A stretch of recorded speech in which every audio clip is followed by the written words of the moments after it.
صلی اللہ علی محمد۔ السلام علیکم ورحمۃ اللہ وبرکاتہ۔ درود شریف کے ذکر سے غافل نہ رہا کریں، وقت کے ایک ایک لمحے کو قیمتی بنائیں اور درود پاک کا ذکر 24 گھنٹے آپ لوگوں کے دلوں میں جاری رہنا چاہیے۔ یقین کریں کہ ایک دن بھی آپ کا درود پاک پڑھے بغیر نہیں گزرنا چاہیے۔ دیکھیے، زندگی بڑی مختصر سی ہے اور ہمارا قیام اس دنیا کے اندر بہت ہی مختصر ہے۔ ایک دن اس دنیا فانی کو ہمیں چھوڑ کر جانا ہے، تو اپنے ایک قیمتی لمحے کو اگر ہم درود پاک کو پڑھتے ہوئے گزاریں تو یقین کیجئے یہ وہ واحد عمل ہے جو ہماری نجات کا ذریعہ بن سکتا ہے۔ درود پاک کی ویڈیوز بنانے کا مقصد صرف یہی ہے، آپ لوگوں کے دلوں میں درود پاک کی محبت، شوق اور لگن کو پیدا کیا جائے اور آپ کو اس وظیفے کی عادت ڈالی جائے۔ دیکھیے، درود پاک ایک ایسی عبادت ہے جو انسان خود نہیں کرتا، یہ میرا رب خاص لوگوں کو چن دیتا ہے اپنے حبیب کے ذکر کے لیے۔ اگر آپ کو درود پاک پڑھنے کی توفیق ملی ہوئی ہے تو اللہ تعالیٰ کا بڑا احسان ہے آپ پر اور مجھ پر بھی۔ یہ ہمیں ہر وقت شکر کا سجدہ بجا لانا چاہیے کہ اللہ پاک نے ہمیں اپنے حبیب صلی اللہ علیہ وآلہ وسلم کے ذکر کی توفیق دی ہوئی ہے۔ یقین کیجئے درود پاک کے ذکر کے بغیر تو زندگی ہی بالکل ادھوری ہے، بنجر اور ویران ہے۔ وہ زندگیاں جن میں درود پاک شامل نہیں، ان کے اندر سکون اور برکت نہیں ہوتی۔ اور آپ غور کریں تو دیکھیں گے کہ جو لوگ درود پاک پڑھتے ہیں یا جن کی زندگیاں درود پاک کے ذکر سے معمور ہیں، اللہ تعالیٰ کی اتنی رحمتیں اور برکتیں ان کی زندگیوں میں ہوتی ہیں کہ وہ بیان سے باہر ہیں۔ ہمارا ایک ایک لمحہ قیمتی ہے، ایک ایک سانس جو ہمیں آتی ہے اور جاتی ہے وہ ہماری زندگی کا حصہ نہیں رہتی۔ جو دن گزر گیا وہ گزر گیا، وہ ہماری عمر سے ختم ہو گیا۔ ایسا کوئی دن نہیں ہونا چاہیے جس میں آپ نے اپنے نبی صلی اللہ علیہ وآلہ وسلم پر درود پاک نہ پڑھا ہو۔ زندگی بالکل ادھوری ہے۔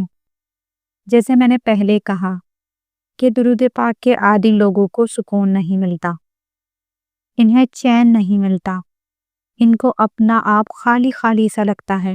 یہ بات وہ لوگ ضرور سمجھیں گے جو درود پاک پڑھتے رہتے ہیں۔ دیکھیے، جن لوگوں کو عادت ہے نا درود پاک پڑھنے کی، یا ان کی معمولات کا حصہ بن چکا ہے درود پاک، اگر ایک دن بالفرض کسی وجہ سے وقت کی مصروفیت یا دیگر حالات کے باعث وہ اپنا مقررہ وقت پر درود پاک نہ پڑھ سکیں تو یقین کریں کہ انہیں ایک عجیب سی بے چینی محسوس ہوتی ہے۔ انہیں بار بار یہ خیال آتا رہتا ہے کہ جو وقت میں نے درود پاک کے لیے مقرر کیا تھا، اس وقت پر میں درود پاک نہیں پڑھ سکی۔ یہ احساس بار بار ذہن میں آنا، یہ بے چینی، یہ بے تابی دراصل قبولیت کی نشانی ہے۔ یہ اس بات کی دلیل ہے کہ آپ کی حاضری، آپ کی عبادت بارگاہ اقدس میں قبول ہو رہی ہے۔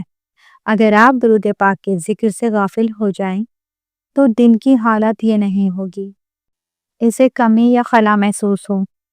اس لیے کوشش کریں کہ آپ کا جو مقررہ وقت ہے اسی وقت پر درود پاک پڑھا جائے اور پورے سکون، ادب و توجہ کے ساتھ ذکر کیا جائے۔